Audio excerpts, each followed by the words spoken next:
is to be as short as possible. I will try to do it with less than 10 minutes so that we have more time for interactive discussion.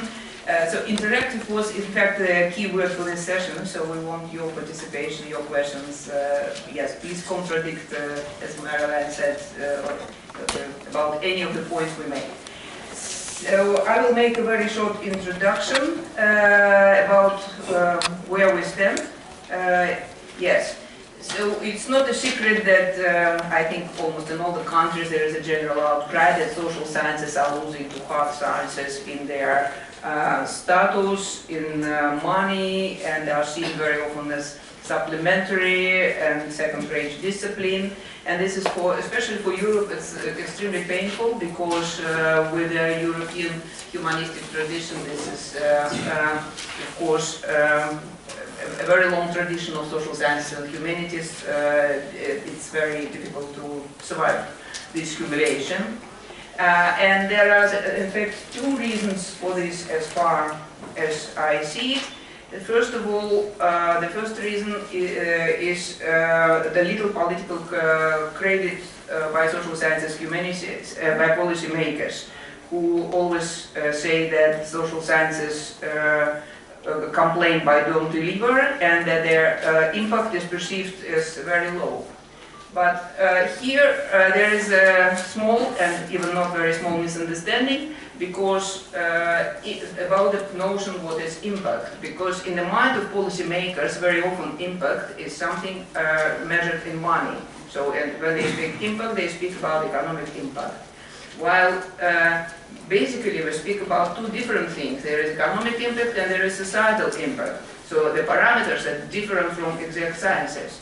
So if we give advice to policymakers about doing something or not doing something which can prevent them from wrong spending money, is it not impact? Yes, it is. So this is a question which has to be raised more often. The second thing is about researchers in social sciences themselves.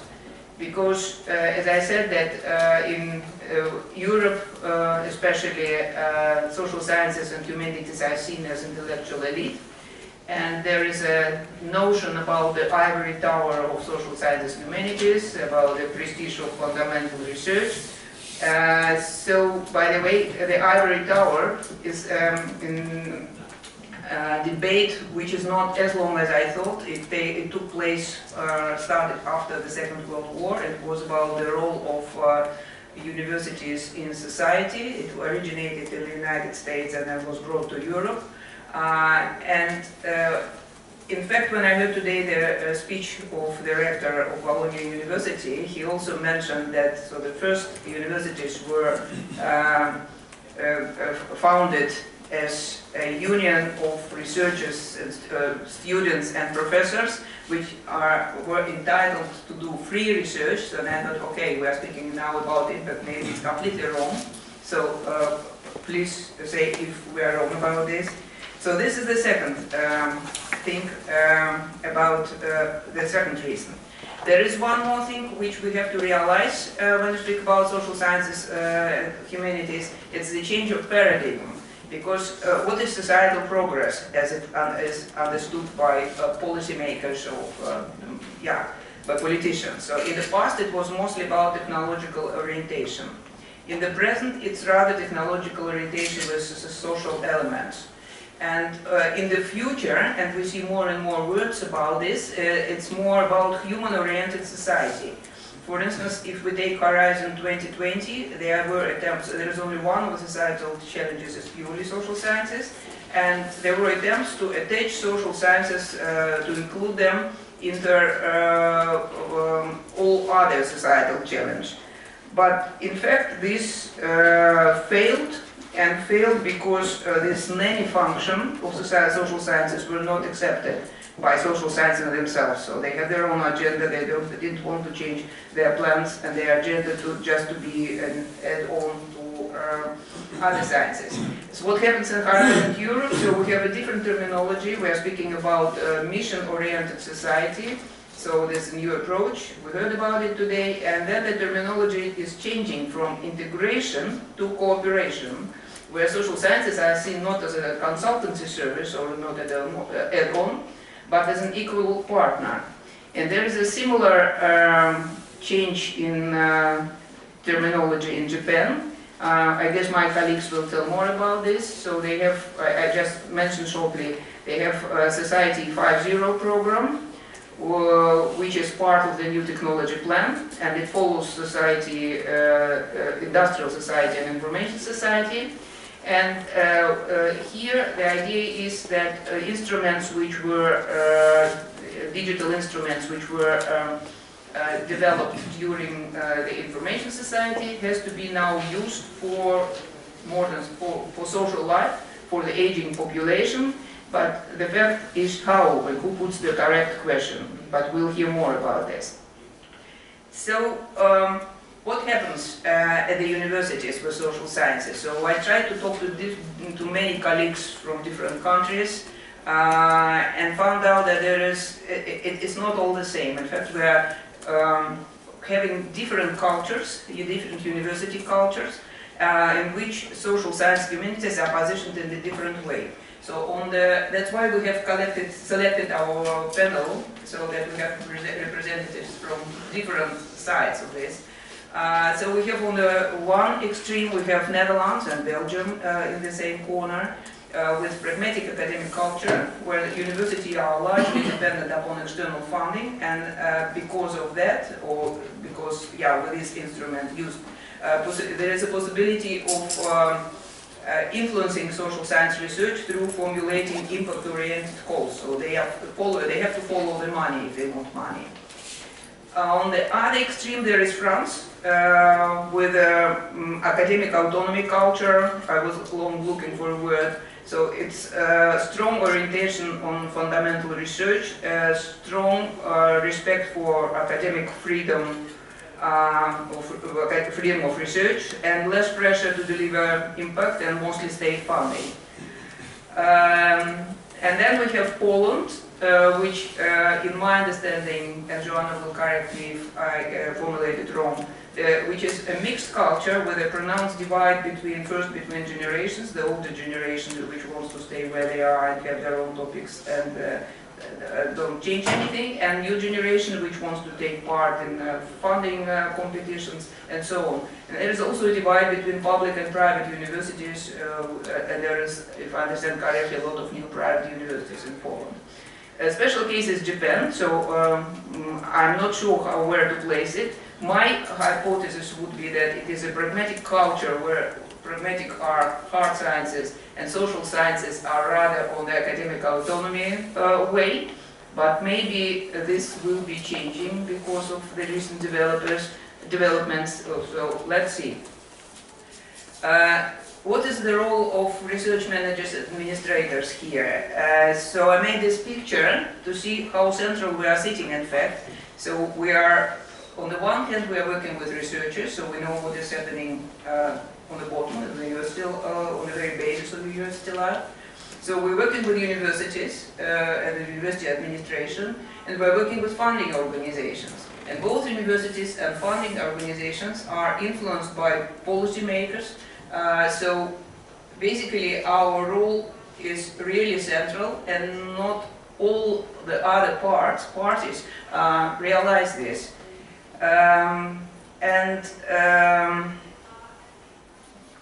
That's why our activity is a kind of balancing act, because we have to manipulate and we have to bring parties together.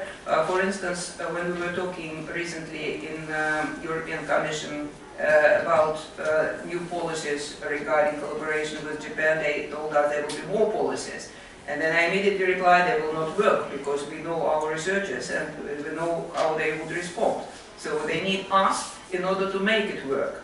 So that's one of the questions, how we deal with this as intermediators between researchers, funding agencies, research policy development, universities. What can we do about social sciences and how to boost them and their impact? Thank you, Olga. Olga has presented an overview, and we made an analysis about the difference we, together, our Japanese colleague, our Polish colleague, our French colleague, and Dutch colleague. So it's an overview, it's a meta level which Olga has presented. And now we have to come down. How does it work in practice? And this is what our panel is going to answer for us. So the first question will be, is how social sciences and humanities seen by policymakers and funding organizations? What are the existing challenges? And I'm going to ask you,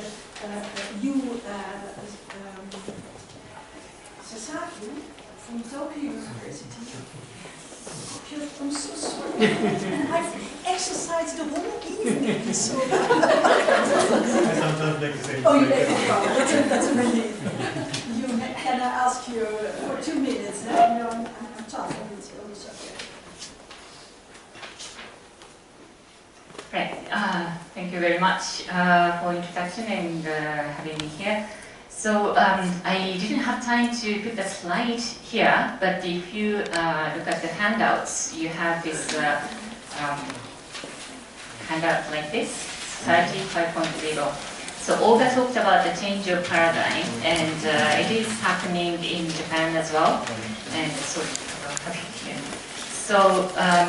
Society 5.0 is part of the 5th Science and Technology Basic Plan, on the basis of which all the grant schemes are produced by the government. And what is envisaged in 5.0 is, I could just post slides here, but difference between Industry 4.0 that you might be familiar with is that Industry 4.0 still is looking at the growth of industry, whereas Society 5.0 is supposed to be a human-centered society. So you have Society 1.0, 2.0, 3.0, and 4.0, which is information society. And if you look at the number 2 slide, Society 4.0, information society, still the information, variable information was there in the cyberspace, which was external to our physical space that we live in. And in Society 5.0, the difference is this cyberspace is increasingly integrated in our day-to-day life through automated driving, the self-driving cars, or the how do you say, the Internet of Things, like fridge that you is going to order for you if you run out of milk. So the integration of cyberspace and the physical space is pretty much what we are looking at in Society 5.0. And if that happens, what's going to happen is that in Society 4.0, those who have good access to the internet or information gained more economically. So economic growth was pretty much coincided with the economic disparity or regional disparity.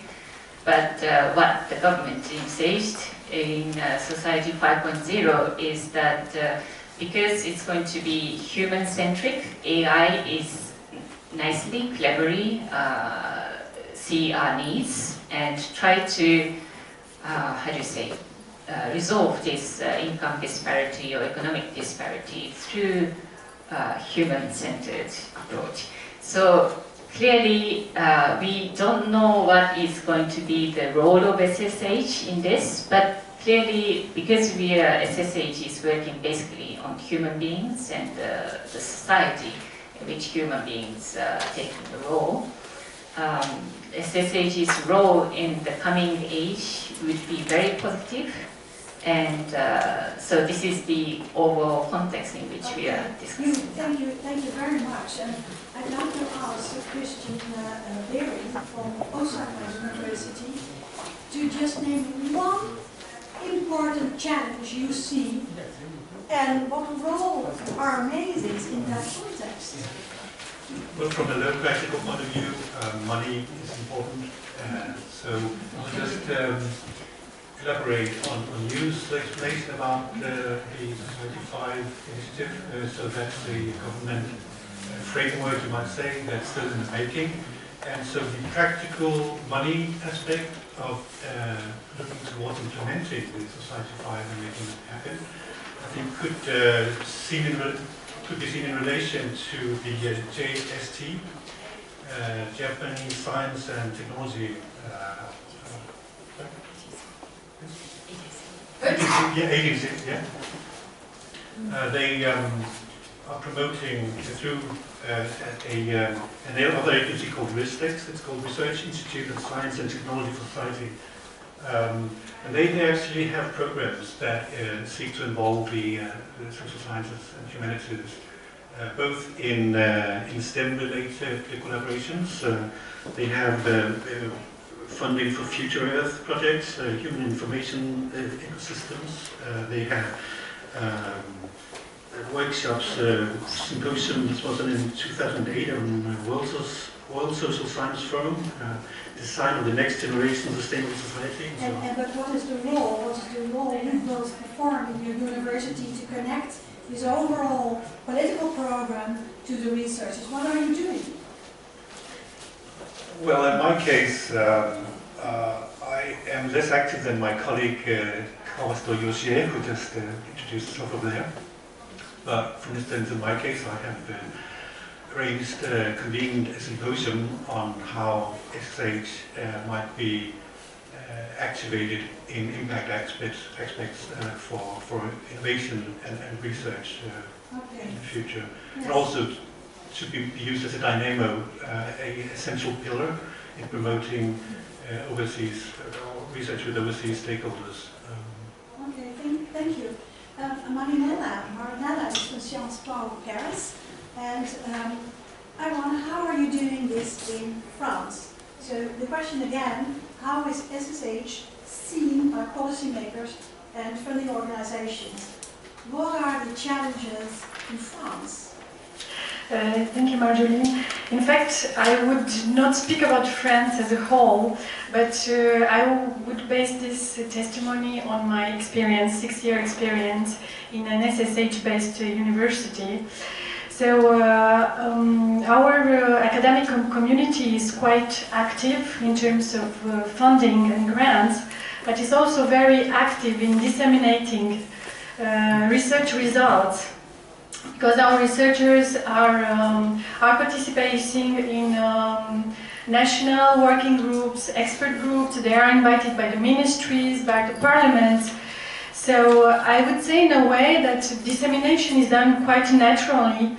And well, I'm not neutral in this testimony, because I think their work is very important, because they are studying the evolution of our society. It's about education, politics, so many things that are crucial.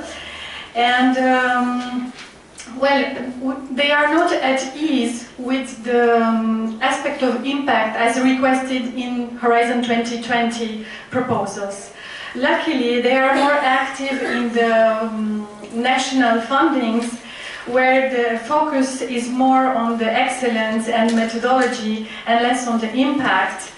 And this is a way for us as research managers to introduce them to Horizon 2020, because we often advise them to start at a national level and then go to the European level. And then we also provide a lot of support for the impact session, but for them it's kind of a part of their job. So it comes as something not natural to put indicators and figures and target audiences in there. Okay, thank you so much. And finally, Joanna, she is from Warsaw, Kozminski group. Thanks for having me here. My name is Joanna. I'm coming from Warsaw, Kozminski University, which is a business school, but we do also perform research in SSH. So I'm happy to provide you with some more insights into the politics of one of so-called widening countries. We get, from national perspective, we get some means to support our SSH research, which one of these is National Program for Humanities Development. It was launched by the ministry in 2011 as a response to the as a try, as an opportunity to bridge the gap between the funding by the national agencies for basic research, offering funding for basic research, and the lack of really difficult and high and low success rate in getting international funding. So that's a long-term, that's a program that finances long-term projects in humanities and also promotes Polish humanities and social sciences. The other incentive, or actually it's not an incentive now, social impact has been embedded into the new Act on Higher Education in Poland. So to some extent our government followed the example of United Kingdom for research evaluation framework. So now social impact is one of the 3 main criteria according to which the higher education institutions overall are evaluated in Poland, or will be evaluated. We have just started. We will have first results in 4 years, I think. But we are on a good track when it comes to social sciences and humanities to raise the profile of these. Thank you so much. You get only 1 minute, Olga. I will do my best. So, because in the Netherlands, with pragmatic culture, a lot is happening now, and I would never imagine it happening 3 or 5 years ago when I started working with them. But basically, there is a change of terminology also in our main funding agency, NWO. Which now sounds, so the previous strategies were growing through knowledge, then policy priority areas, and now it sounds like connecting science and society to tackle complex societal issues. So that's a general strategy for NWO. But after the restructuring of domain social sciences humanities, we get a shower of new calls now, which are completely different. Difference means that it's not funded only by the funding agency, but there can be 2 ministries funding agency and some of the stakeholders giving funding for answer one research question important for stakeholders. And then they introduce a call for researchers from different disciplines applying. And then when they select researchers from different disciplines, they bring them together for a week or so, 3 days in a remote hotel to write a proposal together. So it's called a sandpit model. And then they write a multidisciplinary proposal with the aim of the stakeholder who also finance this. So they co-create this proposal, then they get funding. And I see already not 1 or 2, but 3, when there are institutions taking part in this, or individuals taking part in this. So this is a clear change. And this morning it was expressed that co-creation, knowledge co-creation, will be important for the development of the program Horizon Europe. Do you think they will also use the sandpit model? In Europe, I don't know yet. In fact, I didn't see anything in descriptions, but we still have 1.5 years to go. Okay. It might be the case, it but might be. Yeah. What you see over here are 4 quite different system approaches. Some very explicit, some very not explicit, some very much governed by funding agencies, and some by culture. I wonder if there is a pressing question presently in the audience for more clarification. Yes, please. Stand up and say your name and your affiliation, please. Hi, my name is Aurelia at Queen Mary, University of London. I'm very surprised, it might be a comment, very surprising to see the UK on the list, because as we probably all know, UK is one of the leading countries in the higher education and impact. The impact is extremely strong in humanities, social sciences in the UK. It comes down from the government agendas, how universities are assessed and get their block grants.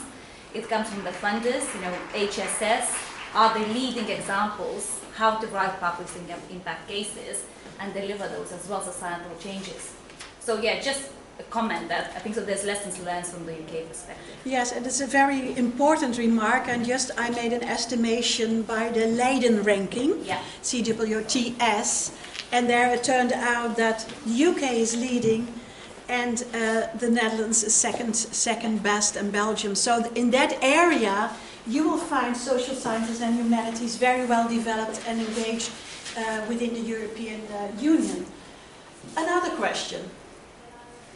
do our colleagues from Japan would like to mention something, as in addition to what Kristian and you said? Can we have a minute each? Yes, you may. Okay. Yes, you may. And it is allowed by the audience. So you asked about what we are doing, and I was not actually, adding up to the significance of your questions. I'd just like to add a few points that we are actually working on. We have just set up a new initiative called Social Solutions Initiative, which is an internal think tank, and that think tank is a means within the university to use the social sciences and humanities to interact with the surrounding society and also to work interdisciplinarily within the university. The problem is to find money for that, but it's a strong organizational initiative that works really well within the university as far as it's been seen working so far till now. And then we have a UNESCO chair based on the topics, the SDGs of health and education. And in those areas also we're able to make SSH researchers come together and find one another and to work on interdisciplinary projects. And yeah, and then I think you have a lot of... Okay. But I know at Kyoto University they have dedicated RMAs to work to support social sciences and humanities. Yeah. Nuri, could you comment on this? May I invite you? Yes. I'm working for Hiroshima University.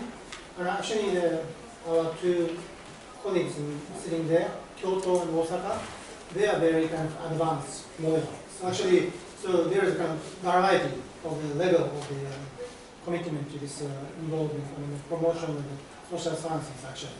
So although the Hiroshima University and leadership and the research administrators are feeling the kind of pressure, the importance of the doing something related to this social science, humanities. But actually, in fact, I'm afraid to say that our university is not really good at that.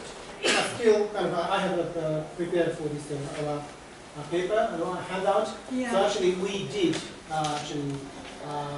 submitted a proposal related to the Society 5.0. So although our university is still behind, but still our universities started doing that. So actually now we are trying to promote these kind of ideas and try to involve the social sciences into this kind of wider transdisciplinary research. That's the situation. Thank you. So what I understand from it is that actually we are all exploring our opportunities and do not have a fixed practice as yet to deal with these ambiguities which arise actually by also a very political influence on how to deliver on society. So I have a second question to our panel, and that is something I personally experienced when I work with researchers, and that is the difference in attitude. So how do researchers actually, how do you experience the attitude of researchers towards these new developments? So what are existing challenges and how do they adapt to the growing pressure they experience? Joanna, can I start with you? Well, just as Olga said, I'm coming from the country of the mixed academic culture now. We got these public universities and private universities. All professors got used to funding, to funding given on the plate, and private young scholars employed mostly in private universities, but not only. And they do not know that they don't get anything for granted. They have to fight, compete for their grants. How do we tackle this challenge? It's really hard with, I must say, with the old-fashioned scholars. It goes to change the academic culture per se, just to get them used to the new environment, new challenges as we define impact as well. We pursue it. We just try to show them that this humanities and impact is a source of creativity and innovation for the society. It should be part of their academic career from the very beginning. It should be, they should put their engagement into social activities as well, into their curriculum, into their CV. So they should promote themselves as well and their research, having in mind the meaning of impact. So it's a lot of coaching and training from the very bottom, the bottom-up approach, I would say. So can you explain to us actually the global three missions of a university is education, research, and engagement with society. What makes the situation different nowadays in your university? For us, it's technology. I don't think it's a new word for anyone because it's it's for business school. Technology is important, and so for Japan. But it changed the life landscape significantly. It needs this human touch and this the change of mindset and I don't know, the ability and skills to go out of the box, to think differently and about technology, not to be very, very focused only on technology. For us, it's just like doing research on big data or artificial intelligence from the social science perspective and perspective of humanities as well. Okay, thank you, Joanna. Marinela, a question for you. You just explained how important the state is, freedom of academic research, but it starts actually within France. How does it relate to the pressure researchers feel in your university from Europe? How does it work in your university? Well, thank you for the question. I mean, there are several aspects. First of all, in fact, in France, as in Germany and in Belgium, the researchers are civil servants and often have permanent position. So the pressure on going out for funding is not vital. However, I mean, there are several things I want to put in here because researchers themselves see impact as natural. They are doing it because they are collaborating with medias, with policy stakeholders in the expert group. They are also collaborating with civil societies and NGOs and so on. But they do not put this label on it as impact, so they are used to it as a general thing. Then, when it comes to European projects, they feel a little bit uncomfortable because they have to put this in a very precise form, and they say, we are already doing it, so why we should prove that we are doing it. Okay, and how do you deal with that resistance? So I agree with them because researchers are not activists. They are studying the society and they are producing a lot of interesting results. And at the same time, I think this is our role, and it's good that we are here, because first of all, we can reassure them, and then by asking questions, we show them that everything is there. We only have to put it down. Sometimes we really have to help them go for that non-academic partners and so on. And when they think a little bit about it, they say, okay, but it's in my network, and so they can go for it. Okay. And one last aspect, I think it's very important in social sciences and humanities, and compared to a session that took place earlier when we talked about individual research and the ivory tower of SSH. And one thing that motivates our researchers, and this is why they go for it, it's that they can now go for large-scale comparative case studies and make databases. So, I mean, there is a promise of big work there that's very interesting for them, and then they are ready to play. They are triggered. Yes, yes. And how is that in Japan? Can you comment on this or compare it with the way you work? together with your researchers. The first question, do they have a state appointment? Or is it, how is it organized? Well, it's the Japanese national universities were part privatized, so it is not entirely a government institution, although it's very complicated. It's still stable if you get tenure. So in that sense, I agree with the case of France, especially in our university, humanities has a long tradition. So as opposed to maybe Osaka University would be much stronger in social sciences.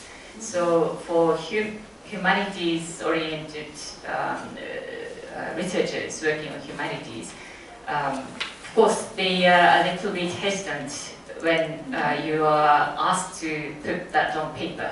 I agree with you. But if we discuss much further, like in the case of France, it is pretty much there, everything is there. So it's just a realization of, or you know, they might be hesitant to put it right down and, you know, be pushy about selling their own research.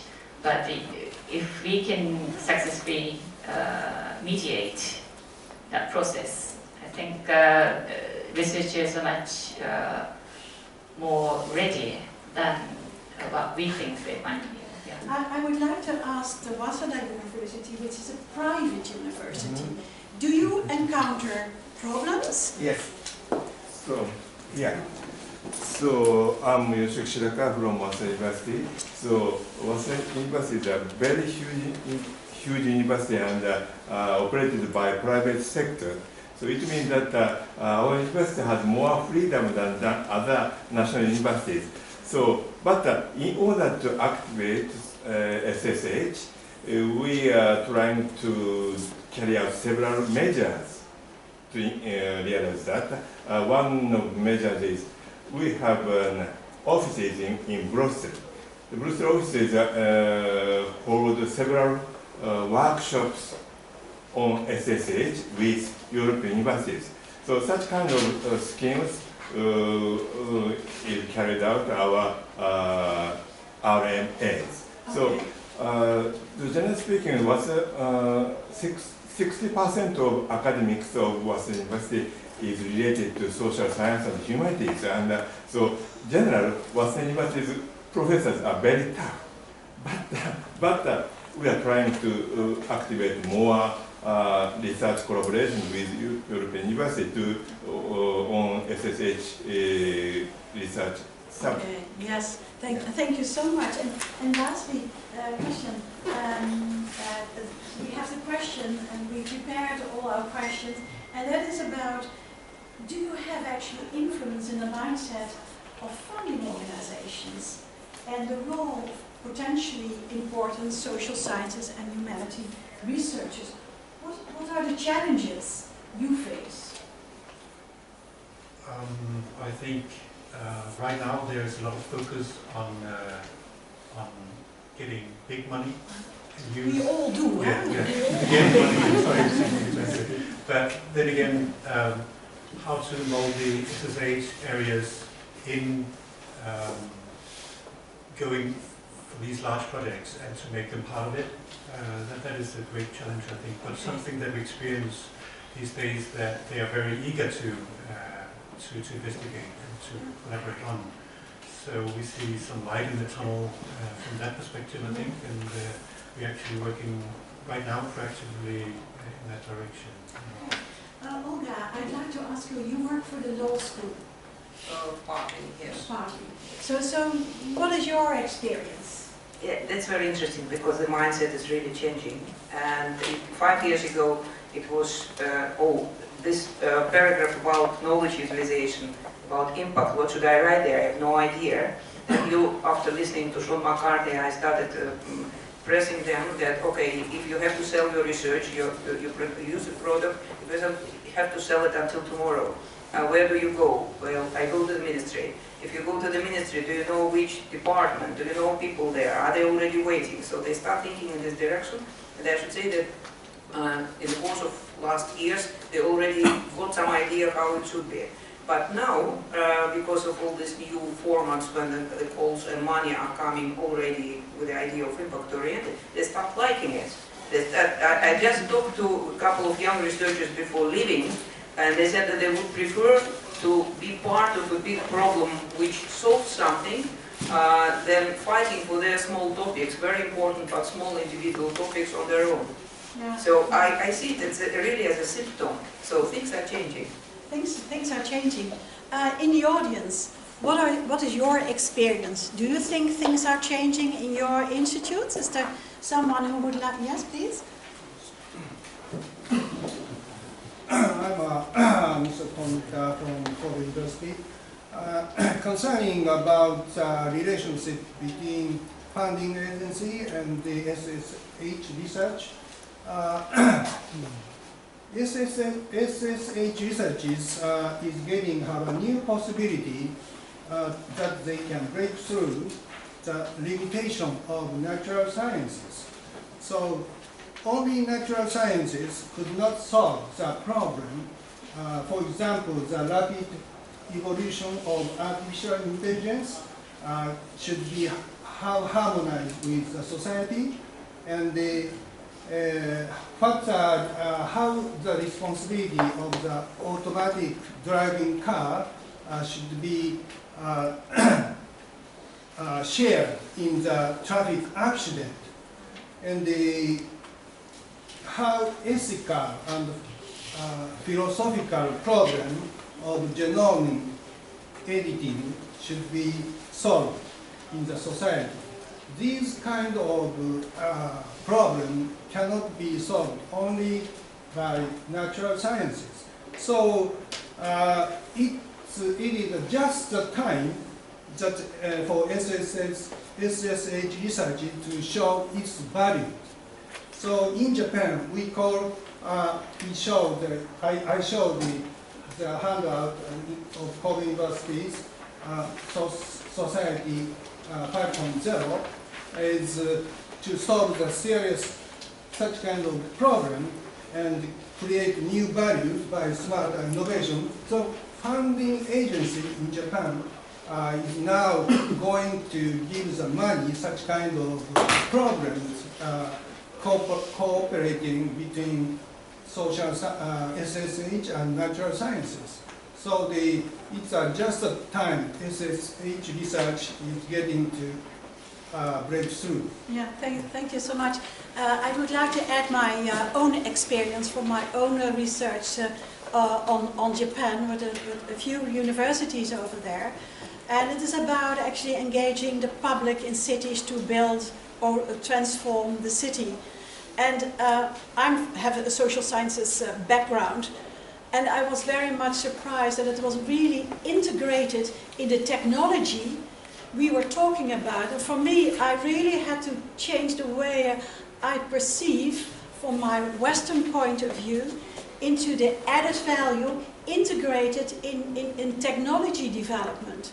And we really discussed lengthily. I said, but I don't see this SSH, where is it? And then we discussed, and then I finally understood where in the paradigm SSH is extremely valuable. And now I am as far as to say we really can learn from our Japanese colleagues how to integrate it in a very soft and subtle way. So to me, I wanted to share this experience from my poor background. So and to actually express how sometimes it is difficult from different perspectives and systems to see the commonalities and find the opportunities there. Again, please, audience, do you have a question for our Japanese guests? I have maybe not a question to Japanese guests, but we don't hear anything from the side of humanities. We speak mostly about technologies and how social science. A colleague of mine is working with humanities. Maybe she can add something what is happening on that front. I think I have a quite a... Dr. Lentis, I'm also from the University of Amsterdam. I'm a direct colleague of Olga. And I have a similar experience, in fact. And that's the experience of a few years ago, humanities researchers were looking at the impact paragraph of research applications, thinking, well, what do I have to write here? And at this point, people come to me, and actually researchers come to me and say, okay, this is what I want to accomplish. Can you find the right grant for me? So this is a different mindset, and that's definitely my experience as well, that something is changing in the humanities research world as well. Yeah. Okay. In the Netherlands, at least. Yeah, thank you for your contribution. Yeah. Another contribution. Yes, please. Maybe one more again from the Netherlands. I'm sorry. I'm so sorry, but we are with nearly 100 persons here. So yes, this is country, but you know yeah. how we are. We're just going everywhere. So I'm from Tilburg University, which is an exclusive social sciences and humanities university. And I guess my experience is that maybe the best solution is that we do not mention that we are doing social sciences and humanities. We just do I fully it. agree. Yeah. So we have this one professor in our humanities school. It is the smallest school in our university, but he's attracting the most euros from all types of funders, be it European Commission, be it elsewhere. Big companies really wanted to work with him. He's engaging again, you know, it's been mentioned a lot, but I guess well, it's kind of a thing in fashion and trend. He's working in artificial intelligence, human-machine interaction, virtual reality. He is Mr. Humanities as such, you know. He's your star. But he is our grand magnet. Yeah. He never mentions that he's an SSH researcher, you know. Very he interesting. just delivers Yeah. good impact. Yeah, thank you. Joanna. Well, I'd like to comment that because I was listening to all of you and to our panelists, and one thought came to my mind. We're in the land of Leonardo da Vinci, who was a great, great genius, but didn't distinguish between social sciences and humanities in his case, and technology. He just put it holistically together in a genuine way. So maybe a change of paradigm is needed. Especially in terms of challenges we are facing due to technology shift. Yeah, yeah, no, but that's true. After the Second World War, it really developed in very small, distinct disciplines, and actually we see it reversed now. And actually, due also to the funding, that it is very much boosted. Marinela, can you comment? There is a change of paradigm because, as I told earlier, now, as in your case, researchers come to us and say, I have this idea, I need to do this and that, how can I find the money to do that? And they are more willing to cooperate with the other scientific fields. We have, for instance, a very successful project in the transport. The interaction between the social sciences and the transport stakeholders was very successful. And now we are implementing a long series of interdisciplinary seminars, and I think the vision is broadening. Yeah, yeah. You, how is it at your university? I guess I agree with you. Like you know, the making SSH as the like the minority rights. You know, it may not work from now on.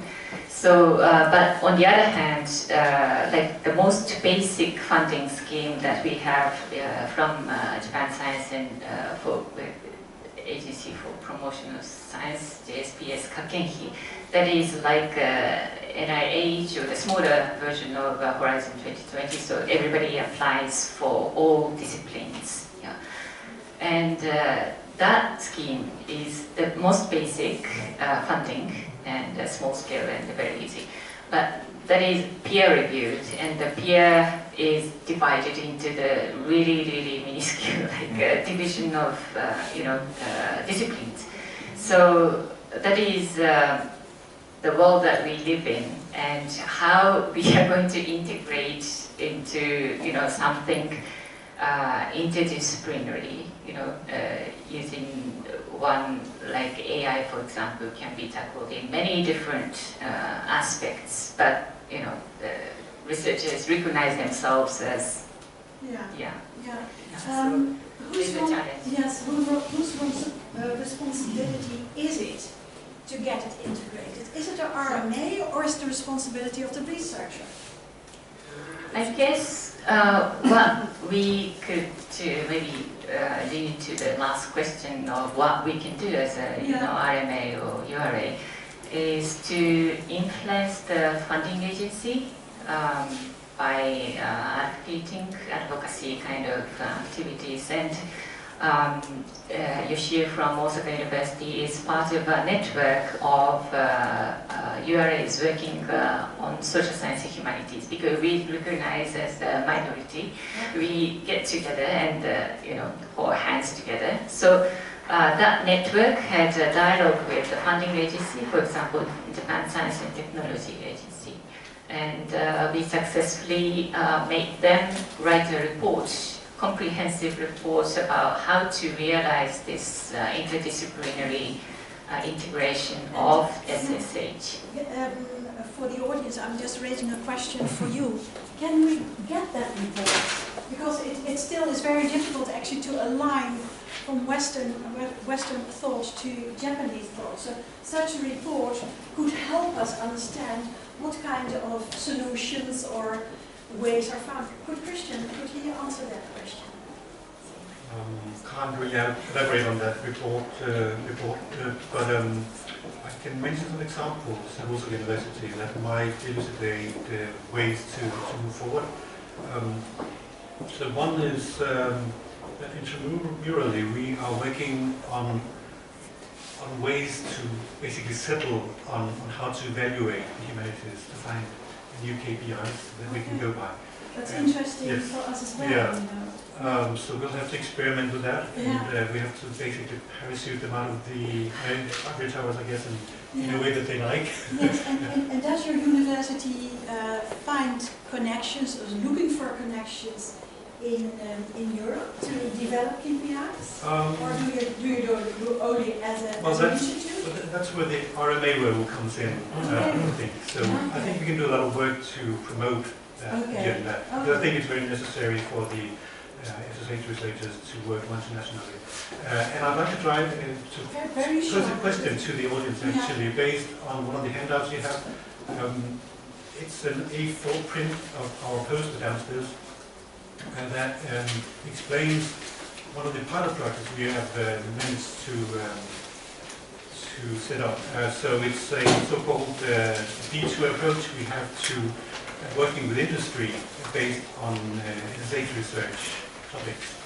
And so this poster explains how we have managed to make the humanities interact with SME executives based on such unlikely topics as archaeology combined with the topic of succession in management. And we have aesthetics combined with study. So those ways of actually making the SSH researchers interact with companies, I think are quite novel, and I'd like to ask the audience if they have any examples of similar. I think Tilburg University just mentioned it. So are there any other universities who interact on this subject with SMEs? I do think there are. This example explains how we are working with a bank that is essentially trying to make money on this as well, to find a way of actually making it a consultancy business. Thank you so much. Is there a question from the audience? Because we have a few minutes, so... I just wanted to say we have an experience with this sort of thing. I mean, this is, again, from the side of law, where you never expect entrepreneurial activity, but 2 months ago, there was an opening of Amsterdam Law Hub, which is under the umbrella of the city council, and the mayor opened it, which is a collection of startups, free legal advice, and a lot of bottom-up initiatives coming from these students, active students who want to form their own little companies. So I didn't believe in the success of this and from the beginning, but now I start believing, so that's... Thank you for your contribution, Olga. A final question. Yes, please. I'm the Benjamin. I'm from research school at Social Science, Southern University of Denmark. I haven't heard from Denmark yet, so. We have had also the same challenges with combining SSH and tech and also getting funding. But especially at the university where I work, we have found that the integration from point zero is the way to go. Meaning the university is placed quite close to a large robot cluster with the SMEs, also larger organization, and social science and humanities has been involved in building these robot clusters, which means that those researchers are thought of as a natural integrated part of doing research, like how do people behave when they are monitored by drones. Okay, that's a very interesting. The problem is that we then discovered a parting in SSH. The ones who are able to work with tech people, and the ones who do research in textile from the Viking ages. So we have discovered that combining these is very, very difficult when they're in the same department and the same factory. Yeah, and do you have a role? No, you have not solved, but do you consider a role for yourself in that process? To make the match, I would say? Yeah, well, we have not solved, but that's why I'm here today. Okay. Just trying to get some inspiration, because I think that the minute we start thinking about the social science researchers and the tech people working integrated as a part of each other in evolving society, we have not, find the key, but we are close. We are there. But the other part of social science and humanities. Yeah. Thank you.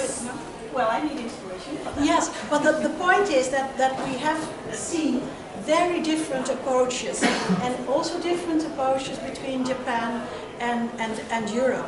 We have not solved our problems, but I do hope you get a kind of a feeling and a spirit that it is very interesting actually to collaborate together. So here are the representatives and in the audience of the Japanese university. They are our colleagues in the RMA, so please engage yourself with them for further knowledge about the way an RMA is working in Japanese and how you can actually link towards each other, because I do think that meeting different paradigms will flash new insights. Thank you very much, audience, and thank you.